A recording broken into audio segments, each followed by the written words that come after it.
ఓం నమ శివాయ. ఓం నమ శివాయ. ఈ పార్వతీ పరమేశ్వరుల విగ్రహాలు 2016లో 14లో ముందు వచ్చినాను.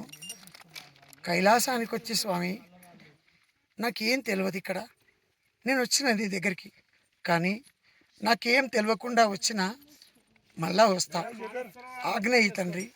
మళ్ళా కైలాసానికి వచ్చి కైలాసంలో నీ ఇంటి ముందు నీకు కళ్యాణం చేస్తా స్వామి అని నమస్కారం చేసుకొని ఈ విగ్రహాలు 2016లో కొన్నా. ఒక దాత నాకు 7,000 ఇచ్చిండు. ఆయన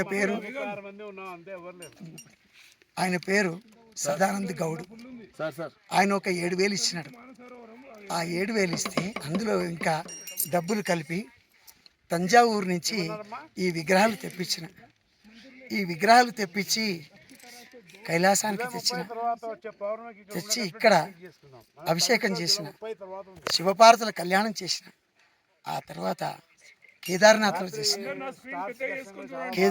కళ్యాణం చేసినాను. ఆ విధంగా శివుడు ఎక్కడుంటే అక్కడ నేను కళ్యాణం చేస్తూ ఉన్నాను.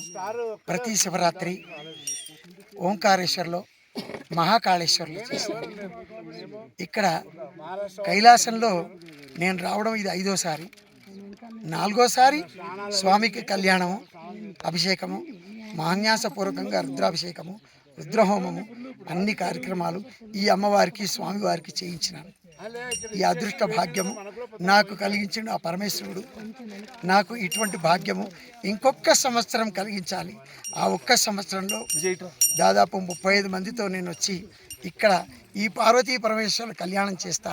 ఈ పార్వతీ పరమేశ్వరులకు అక్కడ చూపిస్తా. ఈ సరోవరంలోనే అభిషేకం చేస్తా. అభిషేకం చేసి అందరి చేత ఊరేగింపు తీస్తా.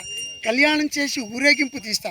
ఊరేగింపు అయిన తర్వాత సాయంత్రము ఆ స్వామికి అమ్మవారికి పవళింపు సేవ చేస్తా.